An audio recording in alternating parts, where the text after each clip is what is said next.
بسم الله الرحمن الرحيم. الحمد لله رب العالمين، والصلاة والسلام على خاتم الأنبياء والمرسلين نبينا محمد وعلى آله وصحبه أجمعين. أما بعد، فہم سلف کی شرعی حیثیت کا درس جاری ہے اور ہم بات کر رہے تھے اگر فہم سلف حجت نہیں ہے تو پھر ہمارے پاس اور کون سے راستے باقی رہتے ہیں جن کے ذریعے سے ہم قرآن اور احادیث کو سمجھ سکتے ہیں. ان میں سے 7 گزر چکے ہیں. 8ویں پوائنٹ پر آج بات کرتے ہیں جو 7 گزر چکے ہیں. نمبر 1، اندھی تقلید کا راستہ، اہل التقلید. دوسرا، عقل و منطق، اہل العقل و منطق واہل کلام. تیسرا راستہ تھا خواب اور اہل المنامات کا راستہ. چوتھا راستہ تھا کشف، مراقبہ اور وجد، جسے اہل کشف والوجد و مراقبہ کہتے ہیں. 5واں تھا ذوق، جنہیں اہل الذوق کہتے ہیں. 6واں تھا عربی لغت، جنہیں اہل اللغہ العربیہ کہتے ہیں. 7واں تھا رائے کی بنیاد پر، جسے اہل الرائے کہتے ہیں. اور آج کی نشست میں 8واں پوائنٹ جو ہے وہ ہے ظاہری لفظ کی بنیاد پر، اور ان کو کہتے ہیں اہل الظاہر، جو قرآن اور احادیث کو صرف ظاہر کو لیتے ہیں اور قرآن کو سمجھتے ہیں ظاہری لفظ کی بنیاد پر. انہیں کہتے ہیں اہل الظاہر. اور اہل الظاہر جو ہے یہ وہ لوگ ہیں جو امام داؤد بن علی الاصفہانی الظاہری کی اتباع کرتے ہیں، جن کی وفات سن 270 ہجری میں ہوئی، 270 ہجری میں ہوئی. اور انہوں نے اس مذہب کی بنیاد رکھی. یہ فاؤنڈر ہے اس مذہب کا. اس سے پہلے اس کا نام نہیں تھا، مذہب ظاہری اس سے پہلے نہیں تھا. اور اس مذہب کی تجدید کی ہے امام ابن حزم الظاہری نے، ابو محمد ابن حزم الاندلسی الظاہری رحمۃ اللہ علیہ، جن کی وفات سن 456 ہجری میں ہوئی. 456 آسان ہے، 456 ہجری مشکل ہے یاد کرنا. 456 456 456 ہجری میں. اور ان کی معروف زمانہ کتاب المحلہ میں ان کے مسائل درج ہیں. اور ان کی پہچان جو ہے وہ یہ ہے کہ یہ ظاہر نص کو لیتے ہیں، قرآن، حدیث اور تعلیل اور قیاس کی نفی کرتے ہیں، قیاس کا مکمل انکار کرتے ہیں. اجماع کو بھی لیتے ہیں، اور اجماع صرف صحابہ کا اجماع معتبر ہے ان کے نزدیک، اگرچہ ان کے متأخرین جیسے امام ابن حزم رحمۃ اللہ علیہ ہے وہ جب اجماع کی بات کرتے تو صحابہ کرام ہی کے تعلق سے بات کرتے، اور بعض اوقات کہیں پہ کسی اور اجماع کا ذکر کرتے، لیکن زیادہ تر صحابہ کا اجماع ان کے نزدیک معتبر و معتمد ہے. اور اس کے ساتھ ساتھ الاستصحاب یعنی الواحۃ الاصلیہ ان کی بنیادی علوم میں سے ہے، وہ ثوابت ہے ان کے نزدیک. الاستصحاب کا مطلب بحث الاصلیہ کا مطلب ہے کہ ہر چیز اس وقت تک، ہر چیز مباح ہے جب تک کہ کوئی ثبوت نہیں آتا اس کی اس اباحت سے خارج کرنے کے لیے. ٹھیک ہے نا. اس کی دلیل معروف ہے، اللہ تعالیٰ فرماتے هو الذی خلق لکم ما فی الارض جميعا، اللہ تعالیٰ ہی نے تمہارے جو کچھ زمین پر ہوئے پیدا کیا. یہ اصل ہے اس کی. لیکن کیا مطلقاً ایسا ہے؟ تو اس کی تفصیل ہے، استصحاب کی تفصیل ہے، اس کے قسمیں جیسے آگے ذکر ہوگا انشاءاللہ. تو یہ ایک ایسا گروہ ہے ظاہری، فرقۃ الظاہریہ، جو طائفۃ الظاہریہ، مذہب ظاہری سمجھ لیں آپ، جو نصوص کے ظاہر کو لیتے ہیں، لیکن کاش کہ اس ظاہر کو جو اصل بنیاد ہے جسے میں آگے بیان کروں گا صحیح طریقے سے لیتے. انہوں نے اس ظاہر کو کہ زیادہ اہتمام کرتے کرتے غلو سے کام لیا، اور اس سے بہت ساری غلطیاں ہوئی جیسے میں انشاءاللہ آگے بیان کرتا ہوں. یاد رکھیں نصوص سے اصل جو نص ہم پڑھتے ہیں، اس نص سے نص میں جو نص سے مراد قرآن مجید کی آیت یا حدیث صحیح خاص طور پہ، اس میں جو الفاظ ہیں کیا صرف الفاظ ہی مراد ہیں یا ان الفاظوں کا معنی ہی مراد ہے؟ جو اصل بات یہ ہے کہ صحیح فہم مراد ہے. یاد رکھیں میری بات. صحیح فہم نص میں سے ہم سے اللہ تعالیٰ کیا چاہتا ہے؟ جب اللہ تعالیٰ فرماتا ہے وَأَقِیمُوا الصَّلَاةَ، کیا چاہتا ہے ہم سے؟ ہم نماز پڑھیں یا نماز نہ پڑھیں، نماز کی اقامت کریں یا نہ کریں، ٹھیک ہے نا؟ تو اصل بات یہ ہے، اگرچہ لفظ ظاہر بھی یہی کہتا ہے، تو اصل مراد اس کی فہم ہے، ٹھیک ہے نا؟ تو اصل مراد نصوص میں سے جو ہم سے مطالبہ شریعت نے کیا ہے وہ یہ ہے کہ صحیح فہم ہے۔ صحیح فہم کیا ہے؟ نصوص میں سے اللہ تعالیٰ کی مراد اور اللہ تعالیٰ کے پیار پیغمبر صلی اللہ علیہ وسلم کی مراد کو معلوم کرنا، جاننا۔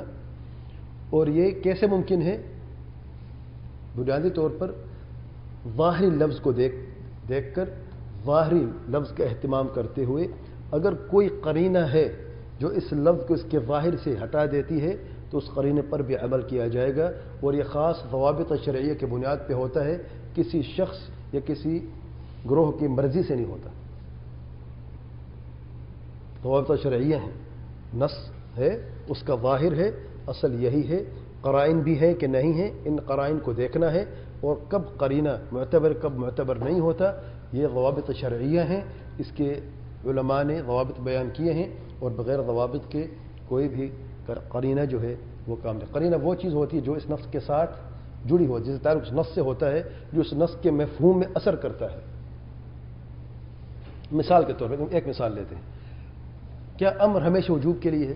الاصل فی الامر الوجوب، ٹھیک ہے نا؟ جب کوئی فعل امر آتا ہے افعل کے صیغے پر، وجوب کے لیے ہوتا ہے، یہ اصل بنیاد ہے۔ لیکن کیا مطلقاً وجوب کے لیے ہوتا ہے؟ ہر صورت میں وجوب کے لیے ہوتا ہے؟ امر وجوب کے لیے بھی ہوتا ہے۔ اس کی مثال وہ اقیم الصلاۃ، نماز قائم کرنا فرض ہے، واجب ہے۔ استحباب کے لیے بھی ہوتا ہے۔ اس کی دلیل فکاتبوہم ان علمتم فیہم خیرا، مکاتبہ، جب کسی کے پاس کوئی غلام ہو یا کوئی لونڈی ہو اور وہ مکاتبہ کرنا چاہے، یعنی اپنے آپ کو خریدنا چاہے اپنے مالک سے، اسے مکاتبہ کہتے ہیں، ٹھیک ہے نا؟ فکاتبوہم فعل امر ہے کہ نہیں؟ فعل امر ہے کہ نہیں؟ اب یہاں پہ فرض ہے کہ جس کے پاس غلام یا لونڈی ہو وہ مکاتبہ کر کے آزاد کر دے، یہ اس سے مراد مستحب ہے۔ فعل امر کو کس چیز نے صرف کیا ظاہر سے؟ کہاں پہ؟ استثناء تو نہیں ہے، صحابہ کرام کے عمل نے، سمجھے؟ صحابہ کرام کے عمل نے، صحابہ کرام کے پاس غلام تھے کہ نہیں؟ آیت نازل ہوئی تب بھی غلام تھے کہ نہیں؟ لونڈی تھی کہ نہیں تھی؟ کیا خیال ہے؟ آپ سے وفات کے بعد بھی غلام بھی تھے، لونڈی بھی تھی کہ نہیں؟ تو فکاتبو فعل امر ہے، مطلب ہے انہوں نے کیا سمجھا ہے؟ اگر ظاہر کو لیتے تو یہ غلام ہی ہونا چاہیے تھا، تو ظاہر مراد نہیں ہے۔ اس ظاہر سے انہوں نے کیا مراد لیا ہے کہ اصل مفہوم یہ ہے کہ مستحب ہے یہ کام کریں، استحباب کے لیے، فعل امر ہے لیکن استحباب کے لیے۔ اور اسی طریقے سے وَإِذَا حَلَلْتُمْ فَاصْطَادُوا، احرام سے جب حلال ہو جاؤ تو شکار کرو، اصطادو، فعل امر ہے کہ نہیں؟ اب فعل امر کس لیے؟ اگر ظاہر کو لیں تو اس مطلب ہے کہ جو بھی حج کرے یا عمرہ کرے جب حلال ہو جائے تو ایک شکار ضرور کرے۔ کیا خیال ہے؟ مشکل ہوتا کہ نہ ہوتا؟ فعل امر تو ہے۔ اس سے کیا مراد ہے؟ اس فعل امر سے مراد فعل امر ہرگز نہیں ہے، اس سے مراد کیا ہے؟ مباح ہے، کہ اب جو کیونکہ احرام کی حالت میں حرام تھا تمہارے لیے شکار، اب وہ احرام کی حالت ختم ہو گئی، اب تمہارے لیے مباح اور حلال ہو گیا ہے۔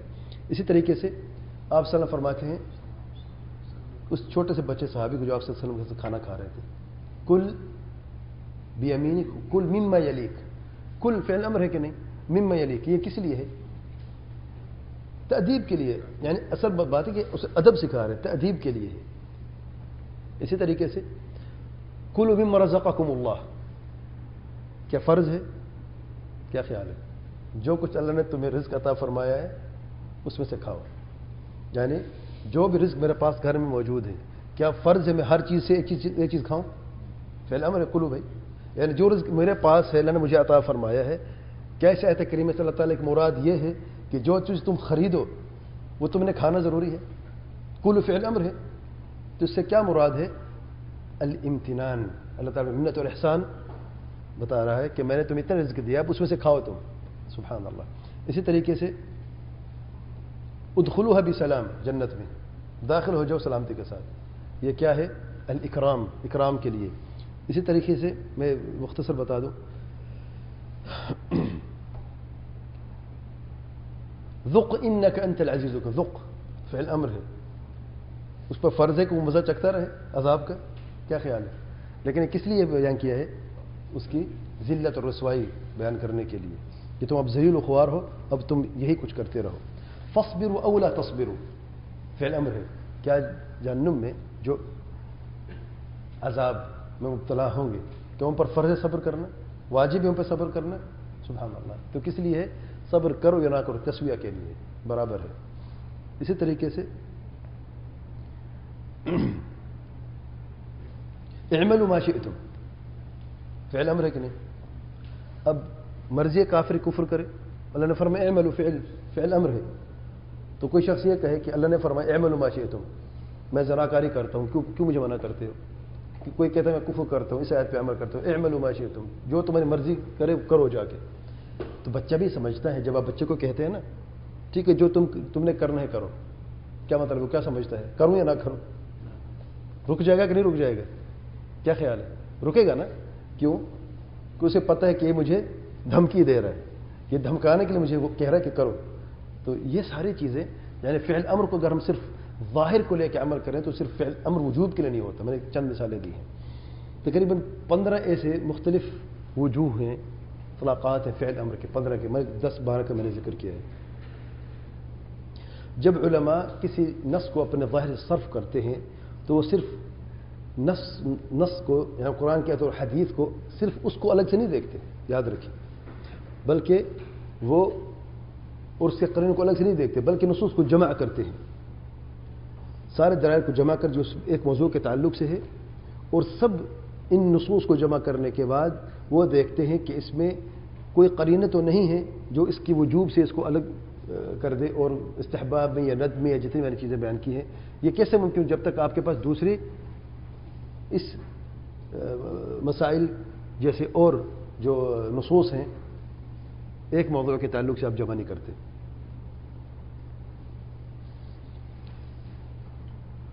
ظاہر کے تعلق سے کہ نص ظاہر کو لینے کے تعلق سے لوگوں کی 3 قسمیں ہیں.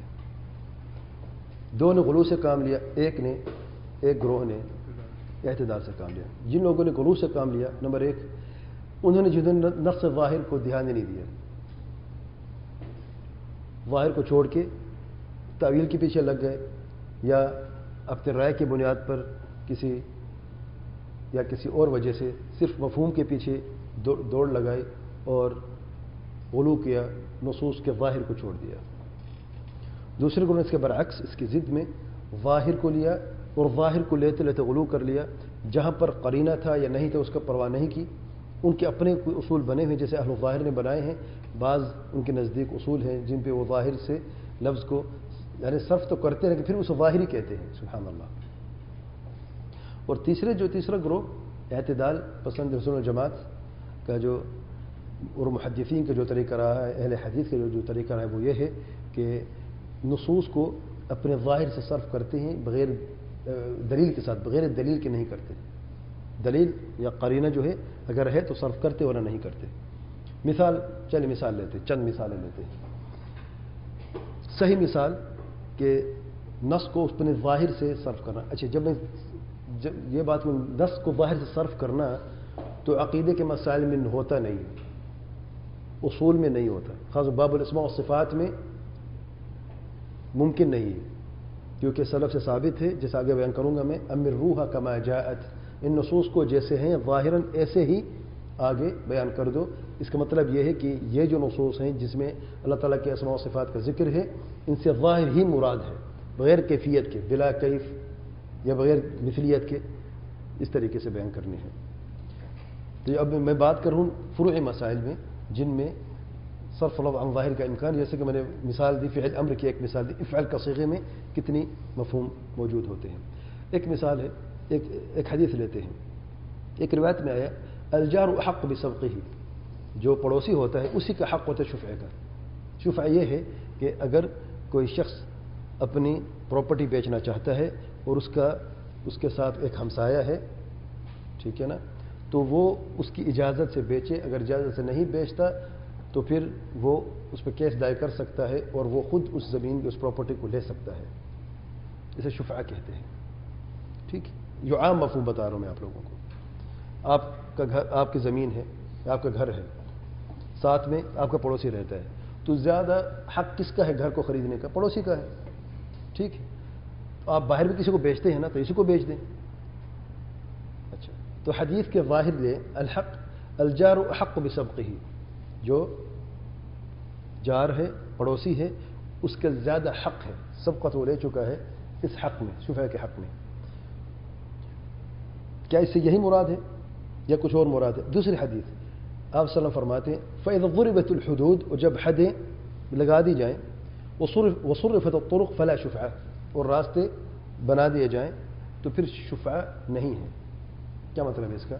دونوں حدیثوں کو ملائیں سامنے رکھیں تو اس سے یہ ثابت ہوتا ہے کہ شفعہ اس وقت ممکن ہے جب کوئی شریک ہے ایک پراپرٹی میں اور کتنی شراکت ہے، مشاع ہے، یعنی الگ الگ نہیں ہے، عام ہے، یعنی 70% میرا 30% آپ کا ہے. کہاں پہ ہے زمین میں کوئی پتہ نہیں ہے، متعین نہیں کیا، لیکن ہم دونوں شریک ہیں. ایسی صورت ہے تو اب تو راستے نہیں بنے، حد نہیں لگی نا.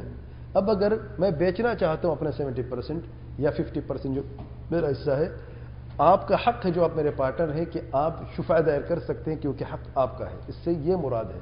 اب پہلی حدیث کو ظاہر سے کس چیز نے صرف کیا؟ اس روایت نے صرف کیا ہے کہ یہاں پر کیونکہ دوسری روایت بھی ہے، اس سے جمع کرنا سب سے پہلا اقدام ہوتا ہے. جمع کریں ایک موضوع کے تعلق سے، پھر آپ فیصلہ کرتے ہیں. اسی طریقے سے دوسری مثال لیتے ہیں. اللہ تعالیٰ کے پیارے پیغمبر صلی اللہ علیہ وسلم فرماتے ہیں مجھے جہنم دکھا دی گئی اور میں سب سے زیادہ جہنم میں عورتوں کو دیکھا.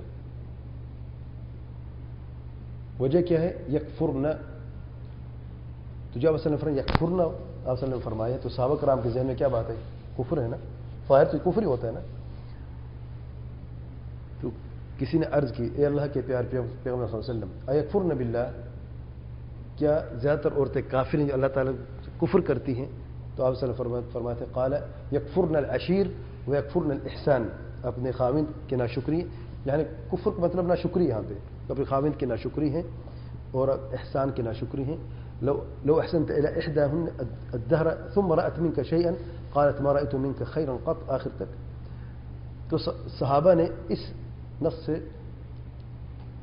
کیا سمجھا تھا؟ ظاہر سے کفر اکبر سمجھا تھا، لیکن اصل مفہوم کیا؟ کفر اکبر ہے. تو ظاہر کو دیکھنا ہے، مفہوم کو دیکھنا ہے. اصل مراد کیا ہے؟ تو مراد کس نے بیان کیا؟ آپ اصل نے بیان کیا ہے کہ نہیں؟ تو اصل ظاہر کو نہیں دیکھنا بلکہ مراد کو دیکھنا ہے. اب غلط مثال دیکھیں آپ، اگر کوئی ایسی مثال کرنا چاہتا ہے. اللہ تعالیٰ کے پیارے پیغمبر صلی اللہ علیہ وسلم فرماتے ہیں المسلم من سلم المسلمون من لسانه ويده. مسلمان کون ہے؟ جس کے زبان اور ہاتھ کی ایذاء، اذیت یا شر سے دوسرے مسلمان محفوظ ہو. ایک کرسچن ہے، نہ زبان درازی کرتا ہے، نہ گالیں دیتا ہے، نہ ہاتھ چلاتا ہے، دوسرے لوگ اس کی زبان کے شر سے، ہاتھ کے شر سے محفوظ ہیں. کیا ہے؟ مسلمان ہے.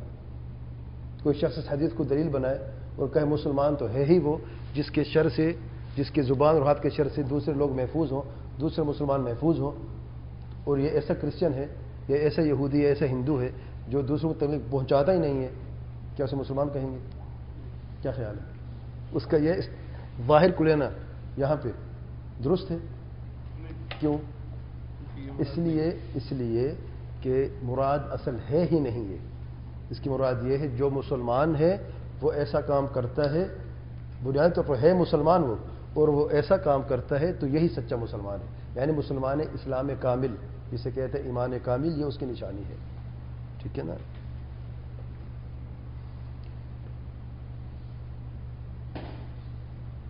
اس کی اور مثال لے لیتے ہیں. لا یؤمن احدکم حتی یحب لاخیہ ما یحب لنفسہ. تم میں سے کوئی شخص مومن نہیں ہو سکتا جب تک دوسروں کو وہی پسند نہ جو اپنے پسند کرتا ہے. کوئی شخص کہے کہ کفر ہے، لا یؤمن، ظاہر کیا ہے کہ اس کا ایمان نہیں ہے. جب ایمان کی نفی کی گئی ہے تو پھر کیا باقی رہتا ہے؟ تو کیا یہی مراد ہے آپ صلی اللہ علیہ وسلم کی اس حدیث میں؟ تو مراد کو جاننا لازم ہے یا ظاہر کو دیکھنا کافی ہے؟ مراد کو دیکھنا لازم ہے. اچھا، اور جو سب سے زیادہ اس باب میں جو غلطیاں ہوئی ہیں وہ جیسے میں شروع میں عرض کیا، میں نے اسماء و صفات کے باب میں ولید بن مسلم کہتا ہے میں نے اوزاعی سے، امام اوزاعی، امام سفیان الثوری، امام مالک بن انس، امام لیث بن سعد سے ان حدیث کے بارے میں پوچھا جن میں اللہ تعالیٰ کا دیدار اور قرآن مجید کا ذکر ہے، تو ان سب نے کہا امروها کما جاءت بلا کیف، جیسے کہ ہیں، جیسے کہ یہ نصوص ہیں، ان کو ویسے ہی ان کو بیان کرو، آگے بڑھاتے رہو، آگے بیان کرتے رہو بغیر کیفیت بیان کرنے کے۔ اور امام ترمذی رحمۃ اللہ علیہ فرماتے ہیں، اور اللہ تعالیٰ کے پیارے پیغمبر صلی اللہ علیہ وسلم سے بہت سارے روایات میں ثابت ہیں ایسے مسائل، یعنی جس میں اسماء و صفات کا ذکر ہے، جیسا کہ اللہ تعالیٰ کا دیدار، کہ وہ عبد الرب کو دیدار کرنے قیامت کے دن، اللہ تعالیٰ کے قدم کا ذکر جس احادیث میں آیا ہے، اور ان جیسی دوسری جو احادیث ہیں، جو مذہب ہے اس مسئلہ کے اعتبار سے اہل علم کے نزدیک ائمہ سلف میں سے، جیسے کہ سفیان ثوری ہے، مالک بن انس ہے، ابن مبارک ہے، ابن عیینہ ووکیع وغیرہم، کہ وہ ان روایات کو روایت کرتے ہیں، پھر کہتے ہیں تروى هذه الاحاديث ونؤمن بها، یہ احادیث ساری کی ساری کو روایت کیا جاتا ہے اور ان پر ہمارا ایمان ہے، ولا يقال كيف، اس میں کیفیت کا سوال نہیں کیا جاتا، وهذا الذي اختاره اهل الحديث، اور یہی اختیار اہل حدیث کا ہے۔ بعض لوگ کہتے ہیں حدیث نیا لفظ ہے، آج کے دور کے یہ لفظ ایجاد کیا گیا ہے، اب یہ آپ کے سامنے ہے۔ امام ترمذی کا نام کیا ہے؟ ابو عیسیٰ محمد بن عیسیٰ بن ثورہ الترمذی، وفات سن 200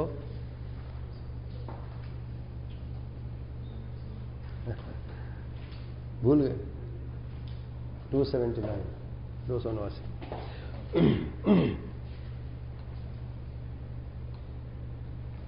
پھر ایسا فرماتے ہیں، اور یہی اختیار اہل حدیث کا ہے کہ ان چیزوں کو، ان احادیث کو روایت کرتے جیسا کہ ہیں، اور ان پر امام بھی لے کے آتے ہیں، اور ان کی تفسیر کسی وہم و گمان کی بنیاد پر نہیں ہوتا، اور کیفیت کا سوال بھی نہیں کیا جاتا، اور یہ اہل علم کا راستہ ہے جو انہوں نے اختیار کیا ہے، یہی ان کا مذہب ہے۔ اہل الظاہر کی جو غلطیاں ہیں، ابن القیم رحمۃ اللہ علیہ فرماتے ہیں، اہل الظاہر کی غلطیاں جو ہیں بیان کرتے ہوئے کہتے ہیں، نمبر 1 رد القیاس الصحیح، صحیح قیاس کا رد کرنا، خاص طور پہ ایسے نصوص جس میں علت کا بیان کیا گیا ہے۔ بعض نصوص میں علت ہوتی ہے، یعنی سبب ہوتا ہے اس نص کو، حدیث کو بیان کرنے کا، اور وہ سبب جو ہے وہ ایک بذات خود ایک مضبوط چیز ہوتی، مضبوط حصہ ہوتا ہے حدیث کا، اس کو اگر نظر انداز کیا جائے تو حدیث بے معنی سی ہو جاتی ہے۔ تو انہوں نے کیا کیا، قیاس کو بھی رد کیا اور علت کو بھی رد کیا، کوئی علت ہی نہیں ہے، بلکہ وہ یہ بھی کہتے ہیں کہ اللہ تعالیٰ کی شریعت میں کوئی حکمت ہے ہی نہیں، سبحان اللہ۔ بہرحال، اور خاص طور پہ ایسے علت جس سے مراد عموم ہو۔ مثال کے طور پہ اللہ تعالیٰ کے پیارے پیغمبر صلی اللہ علیہ وسلم فرماتے ہیں، ان اللہ ورسولہ، بے شک اللہ تعالیٰ، ان اللہ ورسولہ ینہیانکم عن لحوم الحمر، اللہ تعالیٰ کے پیارے پیغمبر صلی اللہ علیہ وسلم آپ لوگوں کو منع کرتے ہیں گدھوں کے گوشت سے، فإنہا رجس، گدھوں کا گوشت رجس ہے، ٹھیک، ناپاک ہے۔ اب رجس کا لفظ کیوں فرمایا آپ صلی اللہ علیہ وسلم نے آخر میں؟ یہ علت بیان آپ صلی اللہ علیہ وسلم فرما رہے ہیں، سبب کیا ہے کھانے کا، نہ کھانے کا سبب کیا ہے، منع کرنے کا سبب کیا ہے؟ کیونکہ رجس ہے۔ اگر یہ یعنی صرف خاص گدھوں کے لیے، یا اگر یہ رجسیت کسی اور جانور میں پائی جائے تب بھی اسے نہ کھاؤ، کیا خیال ہے؟ مراد کیا ہے اصل میں؟ صرف اس جانور کے لیے ہے یا ہر وہ جانور جس میں یہ علت پائی جائے؟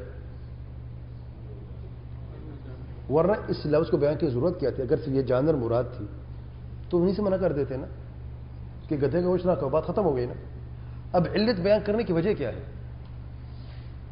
علت یہ کہ ایک ایکسٹرا انفارمیشن ہے جو اس منع سے زیادہ ہے۔ منع تو اگر یہ انہیرنس نہ ہوتا، کوئی مسلمان کھاتا گدھے کا گوشت؟ نہیں کھاتا نا، کیونکہ نہیں آ گئی، منع ہو گیا ہے۔ رزق کے بیان کرنے کی وجہ کیا؟ جبکہ مسلمان جو ہے، مومن جو ہے، ان کے لیے کافی تھا کہ گدھے گوشت نہ کھاؤ، آپ کو منع کرنا ہی کافی تھا، تو رزق بیان کرنے کی ضرورت کیا تھی؟ یوں بے فائدہ بیان کیا؟ نہیں، اس کا فائدہ ہے، یہی اصل بات ہے جس کی بنیاد پر گدھے کا گوشت بھی حرام ہے۔ کیوں ہے؟ کیونکہ رجس ہے. اب یہ علت اگر کسی اور جانور میں پائی جائے لیکن نص نہ ہو کہ اس جانور کو بھی نہ کھاؤ، اس سے منع ہے، تو پھر کیا اس جانور کو اس علت کی وجہ سے یہ کہا جا سکتا ہے یہ بھی حرام ہے کہ نہیں؟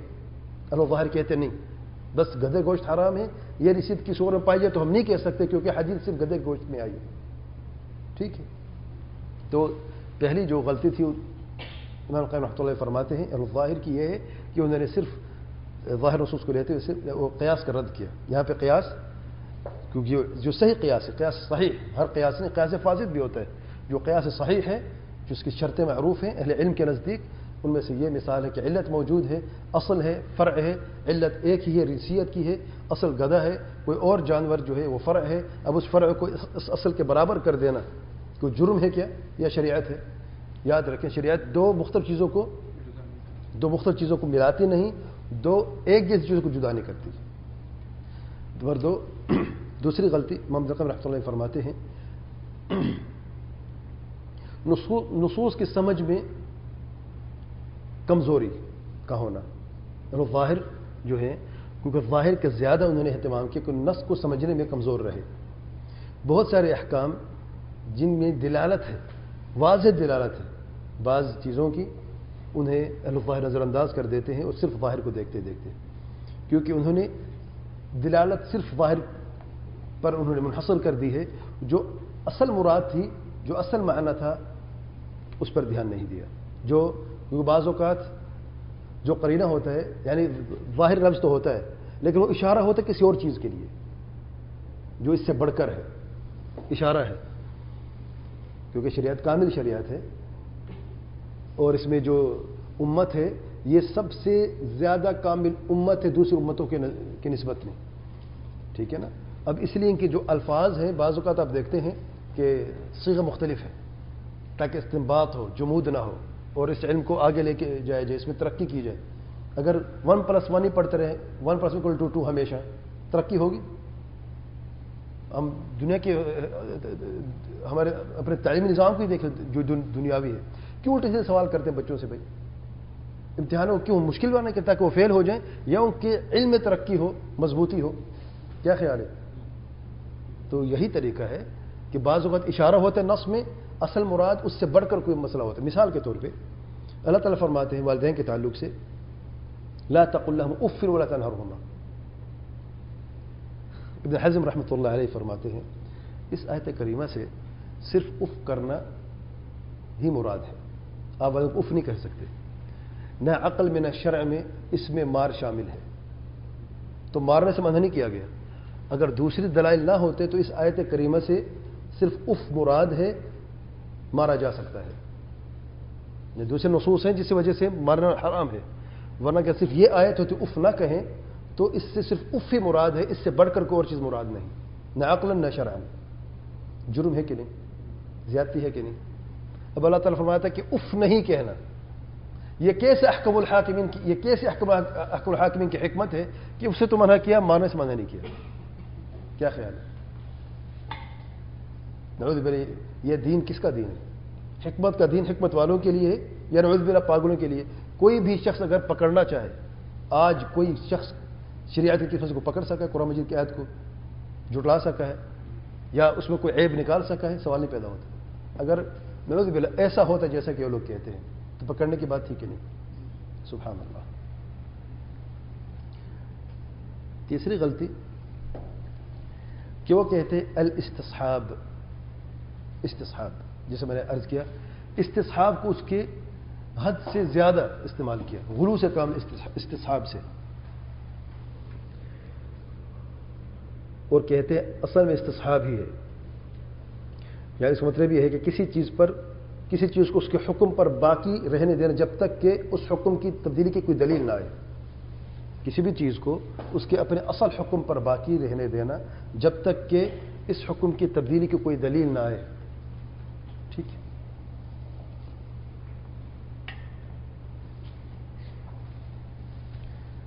اس کی مثال کہتے ہیں، بڑی عجیب بات ہے، کہتے ہیں بیوی پر، اب آج بہنیں خوش ہو جائیں، بیوی پر فرض نہیں ہے کہ وہ اپنے خاوند کی خدمت کرے. یہ صحیح نہیں، اہل ظاہر کہتے ہیں اس لیے خوش نہ ہونا. کہتے ہیں کہ بیوی پر فرض نہیں ہے اپنے خاوند کی خدمت کرنا. کیوں؟ کہتے دلیل کہاں ہے؟ اصل کیا ہے؟ اصل یہ ہے کہ اس پر خدمت واجب نہیں ہے. اصل یہ ہے نا، آپ کسی پہ اگر حکم دیتے ہیں کہ کسی کو چیز کرنے کی، تو اصل تو براءۃ الذمہ ہے نا. اصل تو یہ ہے نا کہ ہر بندے کا ذمہ بری ہے، کسی خدمت سے، کسی کی نوکری سے، کسی کی ذمہ بری ہے. شرعاً اگر آپ کسی کو کہنا چاہتے کہ آپ پر یہ چیز لازم ہے تو آپ کی دلیل ہونی چاہیے. یہاں پر دلیل ہے ہی نہیں، اس لیے یہ معاملہ ایسا ہے.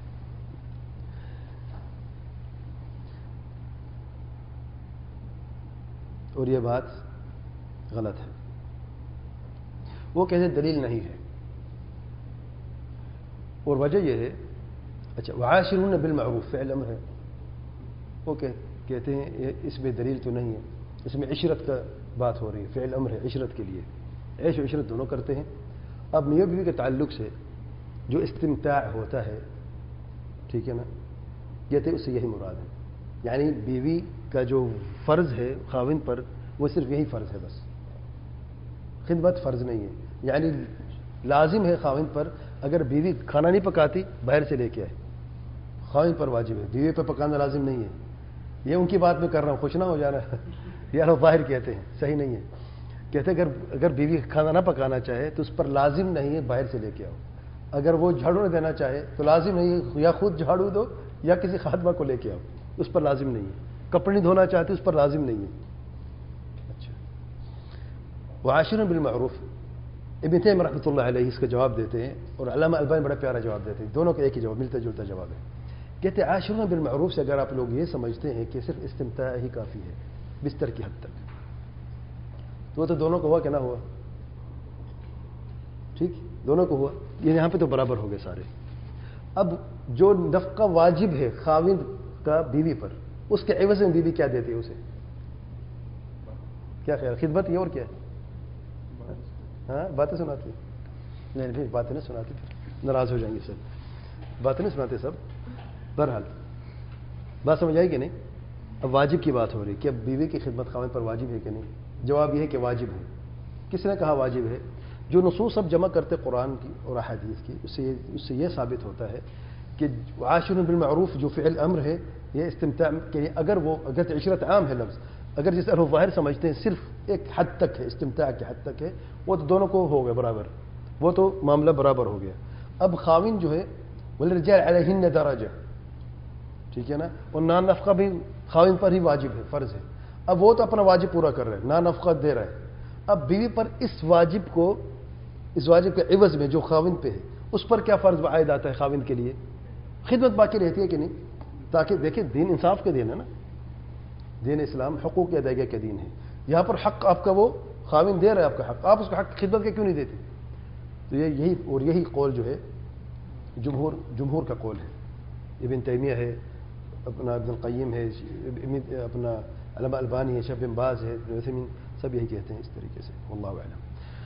پھر وہ کہتے ہیں اگلی غلطی کہ جو مسلمانوں کے کانٹریکٹس ہیں بنیادی طور پر انویلڈ ہیں جب تک کہ دلیل نہ ہو. ویلیڈیٹی جو کانٹریکٹس ہوتے ہیں جو بھی ہیں دلیل کی بنیاد پر ہونا چاہیے. مختصر بتا دوں تاکہ وقت پھر کافی ہو گیا.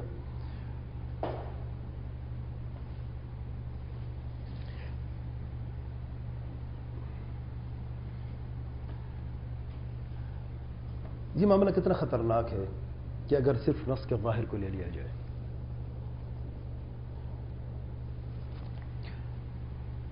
مثال کے طور پہ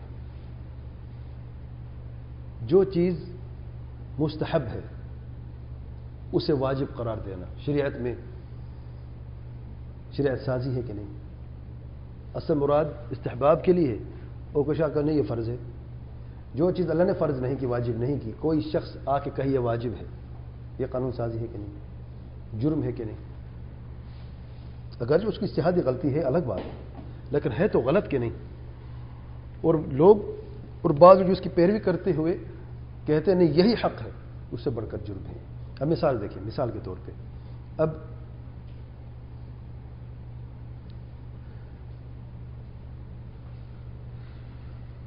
ولیمہ کرنا، شادی کا ولیمہ کرنا کیا حکم ہے؟ واجب ہے؟ مستحب ہے؟ آپ صلی اللہ علیہ وسلم فرماتے ہیں اولم ولو بشا، اولم فعل امر ہے کہ نہیں؟ حدیث آپ صلی اللہ علیہ وسلم کا فرمان ہے اولم فعل امر ہے کہ نہیں؟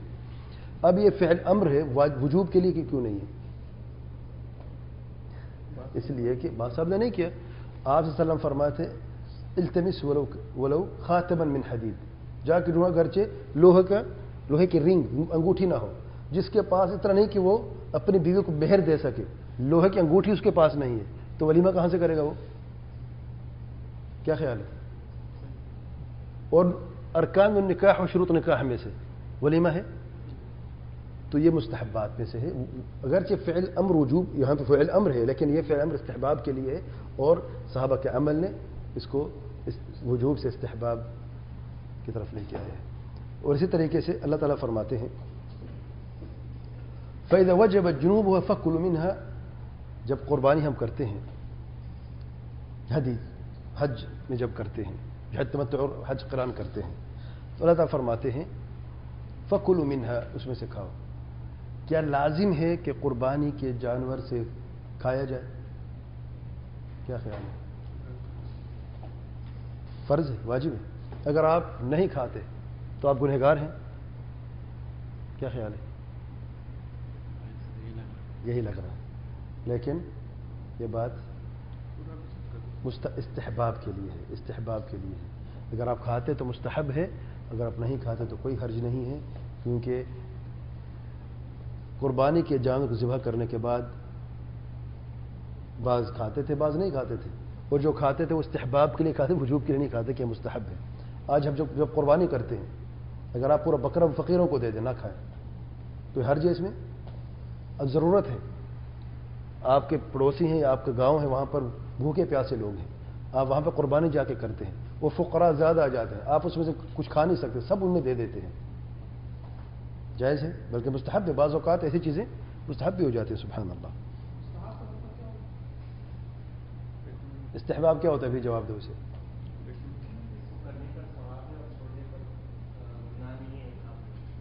ٹھیک ہے، اب ہم خطرناک راستے کی بات کریں، صرف ظاہر کو لیا جائے، ایک تو مستحب واجب ہو جائے گا. ٹھیک. دوسری مثال، بعض باطل فرقوں نے اسی راستے کو اختیار کر کے اپنے باطل نظریات کو رائج کیا. مثال کے طور پہ خوارج نے کیا کیا؟ اللہ تعالیٰ فرماتے ہیں ان الحکم الا للہ، حق ہے اللہ تعالیٰ کا ہی حکم ہے، کوئی اور کس کا ہے؟ لیکن اس آیت کو لے کے انہوں نے صحابہ کرام خلاف جنگ کی کہ نہ کی؟ کیا اس آیت کے ظاہر سے یہ مراد ہے کہ صحابہ کرام جو ہیں وہ صحیح فیصلہ نہیں کریں گے، ان کے خلاف تلوار اٹھاؤ، یا یہ مراد ہے کہ اللہ تعالیٰ کا حکم ہی ہونا چاہیے اور سب سے بہترین فیصلہ کرنے والے صحابہ ہی ہیں، کیونکہ بہترین سمجھنے والا قرآن مجید کو؟ صحابہ سے بہتر کون سمجھنے والا ہے؟ کیا خیال ہے؟ خوارج جب خروج کیا سیدنا علی کے خلاف تو کس بنیاد پہ کیا؟ اس آیت کی بنیاد پہ کیا، ان الحکم الا للہ. وہ یہ کہتے تھے کہ اے علی، تو نے فیصلہ غلط کیا ہے، تو نے فیصلہ قرآن کے خلاف کیا ہے، اصل فیصلہ قرآن نے کرنا ہے، تم لوگ بشر ہو، تم لوگوں نے فیصلہ کیوں کیا ہے؟ عجیب سی بات ہے. کیا قرآن خود بولے گا؟ ظاہر قرآن پڑھ کے فیصلہ کیا جائے گا؟ ایسے تو نہیں ہے. کہتے نہیں، پہلے تم یہ اقرار کرو کہ تم نے کفر کیا، پھر تم توبہ کرو، پھر ہم تمہارے ساتھ ہیں، ورنہ تمہارے خلاف تلوار ہے، تم مرتد ہوگے، تمہیں قتل کرنا فرض ہے. سبحان اللہ.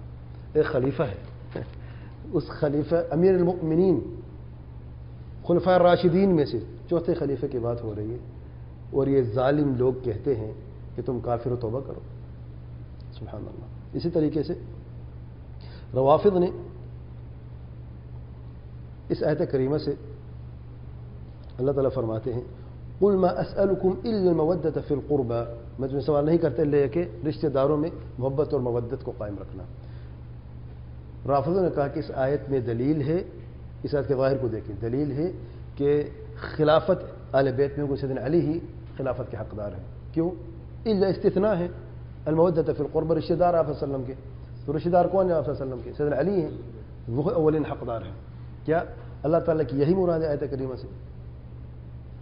آپ صلی اللہ علیہ وسلم نے جو عملی طریقہ صحابہ کرام کو سکھایا ہے وہ یہی ہے. تو پھر نعوذ باللہ آپ صلی اللہ علیہ وسلم بڑی غلطی کر کے گئے ہیں. سیدنا علی کو آگے کر کے جاتے نا عمل کرتے ہوئے قرآن مجید، یعنی آپ صلی اللہ علیہ وسلم بھی عمل نہیں کیا، سیدنا ابو بکر صدیق نے بھی نہیں کیا، سیدنا عمر فاروق نے بھی نہیں کیا، سیدنا عثمان نے بھی نہیں کیا، چاروں غلط تھے. سبحان اللہ. تو دیکھیں ظاہر، صرف ظاہر کو لے کے بغیر معنی مراد کو دیکھتے ہوئے کتنی بڑی غلطی ہے.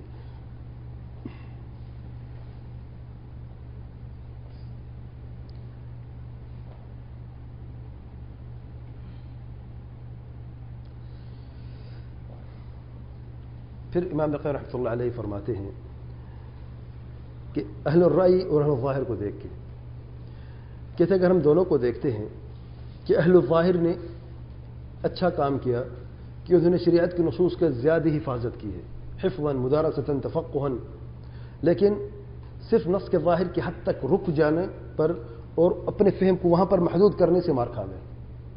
اور اہل الرأی جو ہیں انہوں نے مسائل کے استنباط میں اچھا کام کیا، مسائل استنباط کیے اور اجتہاد کے دائرے کو وسیع کیا، لیکن ان سے غلطی کیا ہوئی کہ انہوں نے حد سے گزر کے اور ایسی چیزیں شامل کر دیں جن کا نص میں ان کے مراد ہی نہیں ہے اور نہ ہی ان مسائل سے کوئی تعلق ہے ان نصوص کا.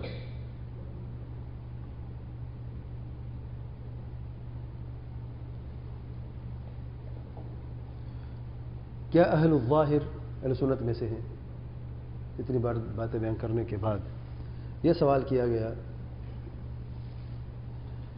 فضیلۃ الشیخ العلامہ شیخ صالح بن فوزان الفوزان حفظہ اللہ کہتے ہیں کیا ظاہریوں کا خلاف جو ہے وہ اجماع کی مخالفت میں معتبر ہے کہ نہیں؟ اہل الظاہر خلاف کرتے ہیں، اختلاف تو ہے نا اہل الظاہر کا فقہی مسائل میں. اگر وہ اختلاف کسی مسئلے میں کر دے تو کیا ان کا اختلاف جو وہ اجماع پر اثر کرتا ہے کہ نہیں؟ جواب میں کہتے ہیں نہیں، اہل الظاہر کا اختلاف اجماع کو ختم نہیں کر سکتا، اجماع باقی رہتا ہے. ان کے اختلاف، بلکہ ان کا اختلاف غیر معتبر ہے کیونکہ انہوں نے غلطی کی ہے، کیونکہ وہ اہل سنت میں سے ہیں اور ان سے غلطی ہوئی ہے، لیکن وہ ہیں اہل سنت میں سے، اہل سنت سے خارج نہیں ہے.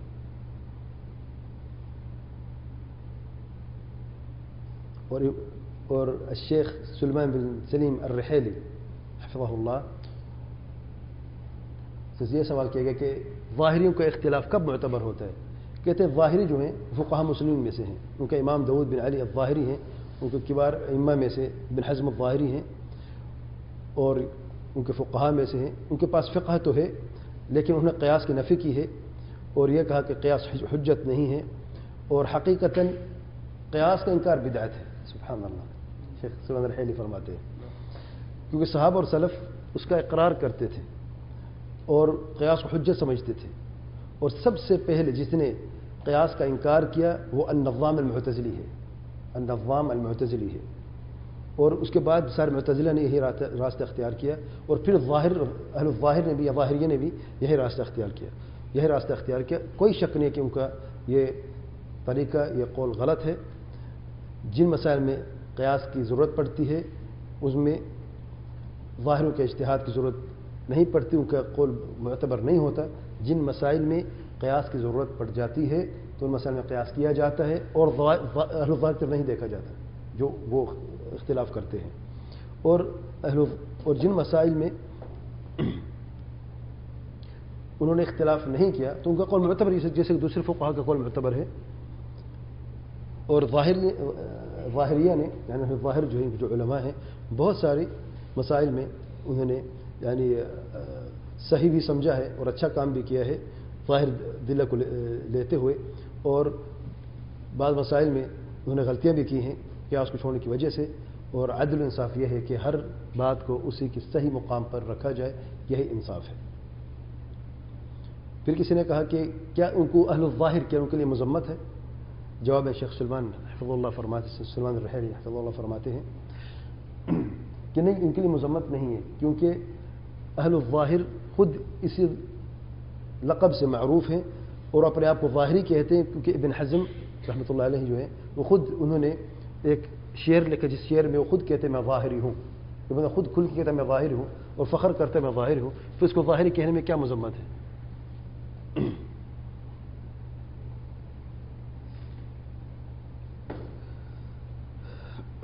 پھر شیخ صاحب فرماتے ہیں کہ ان سے جو غلطی ہوئی ہے کہ انہوں نے ظاہر کو مضبوط پکڑا جبکہ دوسری دلائل موجود تھی جو اس ظاہر کو اس کے اصلی لفظ سے صرف کر دے اور اصلی معنی سے دور کر دے.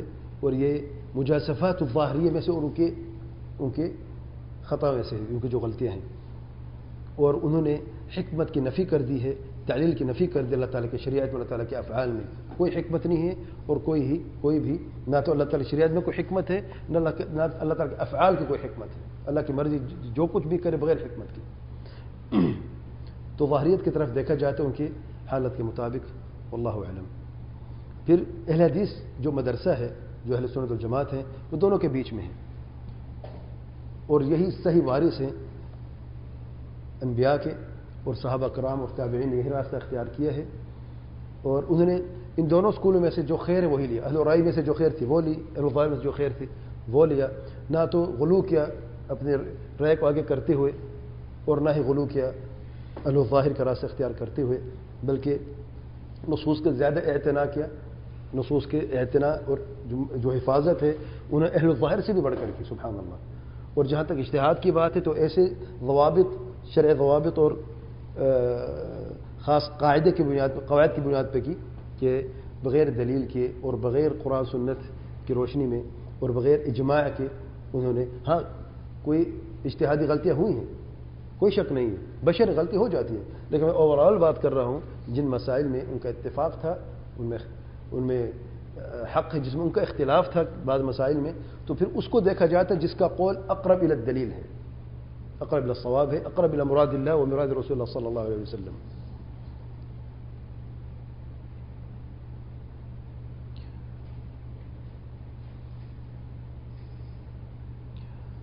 امام شافعی رحمۃ اللہ علیہ فرماتے ہیں, امام شافعی رحمۃ اللہ علیہ فرماتے ہیں ہم اجماع کی بنیاد پر حکم کرتے ہیں, فیصلہ کرتے ہیں, پھر قیاس, اور قیاس اجماع سے کمزور ہے.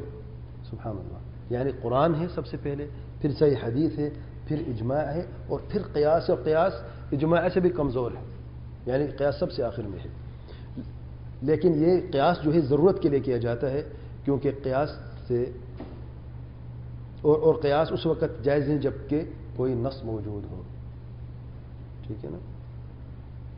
اور امام احمد رحمۃ اللہ علیہ روایت کرتے امام شافعی سے کہ امام شافعی فرماتے ہیں القیاس عند الضرورہ, قیاس ضرورت کے وقت ہوتا ہے.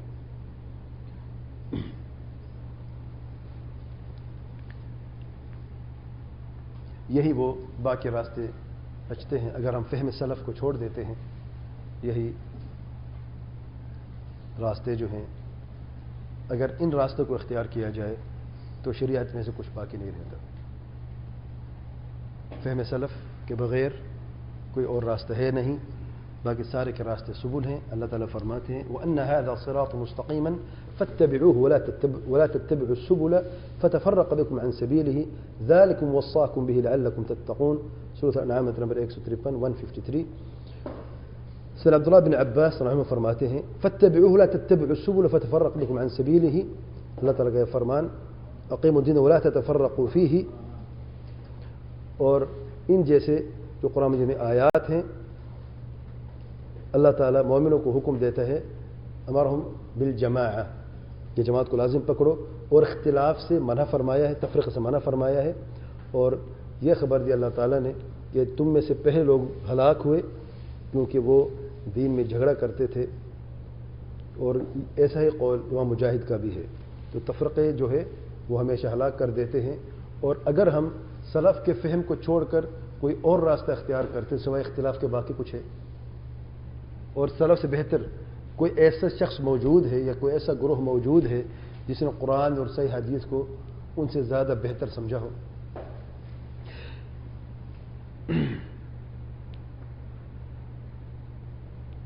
سیدنا عبداللہ بن مسعود رحمہ فرماتے ہیں کہ اللہ تعالیٰ کے پیارے پیغمبر صلی اللہ علیہ وسلم نے ایک مرتبہ خط رسول اللہ علیہ وسلم خطم بیدی, ایک لائن کھینچی اور یہ فرمایا کہ هذا سبیل اللہ مستقیم, اللہ تعالیٰ کا سیدھا راستہ ہے.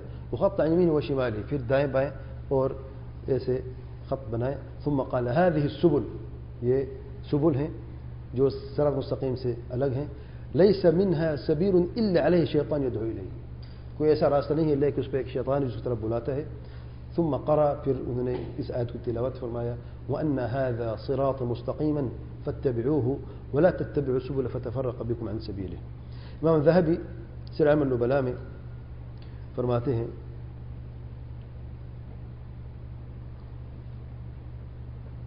امام مالک رحمۃ اللہ علیہ فرماتے ہیں کہ اللہ تعالیٰ کے پیارے پیغمبر صلی اللہ علیہ وسلم نے سنت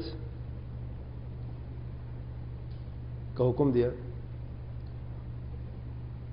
اور ان کے بعد جو ولاۃ الامر آئے ہیں کیونکہ جانشی تھے ان کی بھی سنتیں تھیں، ان سنتوں کو لینا جو علیہ وسلم کی سنت ہے اور خلفاء راشدین کی سنت ہے یعنی، اور ان کی اتباع کرنا حقیقتاً اللہ تعالیٰ کی کتاب کی اتباع ہے، قرآن مجید کی اتباع ہے، اور اللہ تعالیٰ کی فرما برداری کو کمال کے حد تک لے جانے کا باعث ہے، اور اللہ تعالیٰ کے دین میں مضبوطی ہے۔ کسی کے لیے جائز نہیں کہ وہ اسے تبدیل کرے یا ان میں کوئی چیز یعنی باہر سے ملا دے اور ان کے علاوہ کسی اور چیز میں نہ دیکھے، یعنی کسی کا جائز نہیں ہے کہ اس میں جو سنت ہے آپ صلی اللہ علیہ وسلم کی، خلفاء راشدین کی، کہ اس میں باہر سے کوئی چیز ملا دے یا ان میں کوئی تبدیلی کرے یا ان کے علاوہ کسی اور چیز کی طرف دیکھے۔ جس نے ہدایت رہنمائی حاصل کی ان سے تو حقیقت وہی ہدایت یافتہ ہے، اور جس نے ان سے مدد طلب کرتے ہوئے علم ترقی کی تو وہی حق پر ہے اور اسی کی نصرت ہوئی ہے، اور جس نے اس کو چھوڑا ہے اور سبیل المؤمنین کے راستے کے علاوہ کوئی اور راستے اختیار کیے ہیں تو اللہ تعالیٰ اسے وہی چیز، اللہ تعالیٰ اس کو اسی چیز کے حوالے کرے گا جو اس نے چاہا ہے، وہ اسے جہنم کا مدد چکھائے گا، اور جہنم بدترین ٹھکانہ ہے۔ اور امام ابن سیرین رحمۃ اللہ کا قول معروف ہے کہ ان هذا العلم دین، یہ دین جو ہے علم ہو، بس تم لوگ یہ دیکھ لو کہ تم اپنا دین کس سے حاصل کر رہے ہو۔ اس لیے دین کی بنیاد جو ہے قال اللہ قال رسول صلی اللہ علیہ وسلم ہے، نصوص قرآن اور سنت کے، ان کی صحیح سمجھ ہی صحیح دین ہے۔ جو صحیح سمجھ کی بات کرتا ہے اسے لازم پکڑو، اور صحیح سمجھ سوائے سلف کے فہم کے ممکن نہیں ہے۔ باقی سارا راستہ ہم دیکھ چکے ہیں، کوئی بھی راستہ صحیح نہیں ہے۔ ہاں بعض راستے دوسرے سے اچھے تو ضرور ہیں، لیکن سب سے اچھا راستہ جو ہے وہ سلف صالحین کا راستہ ہے۔ باقی میں بہت ساری خرابیاں ہیں، اس میں کوئی شک نہیں ہے کہ کشف اور ذوق سے بہتر ہے اہل الظاہر، لیکن اہل الظاہر سب سے بہتر ہے کیا فہم سلف سے بہتر؟ میں چند مثال آپ کے سامنے رکھی ہیں، اگر ان کو ہم ان پہ عمل کرنا شروع کر دیں تو دین کی بہت ساری چیزیں چلی جاتی ہیں ہاتھ سے۔ تو سلف صالحین سے کہ فہم سے بہتر کوئی فہم نہیں ہے۔ اگلے درس میں انشاءاللہ کسی اور موضوع پہ بات کریں گے۔ واللہ اعلم، سبحانک اللہم وبحمدک، اشہد ان لا الہ الا انت، استغفرک واتوب الیک۔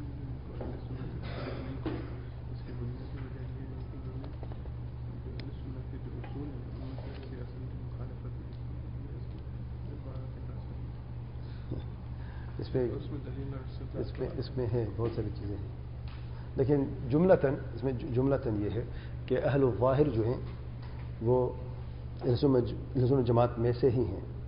دو ظاہری جو ہیں جو ان کے بانی تھے ان میں تو اصول میں غلطی نہیں تھی، لیکن ابن حزم کے اصول میں غلطیاں ہوئی ہیں، بعض غلطیاں ہوئی ہیں، اسماء و صفات کے باب میں ان سے غلطیاں ہوئی ہیں، لیکن جملتاً ابن حزم بھی لزوم جماعت میں سے ہے۔ اگرچہ میں نے نوٹ، اصل مقصد میرا یہ نہیں تھا کسی کو گرانا، اصل مقصد یہ ہے کہ اس راستے کو دیکھیں کہ کیا یہ راستہ جو ہے صحیح ہے۔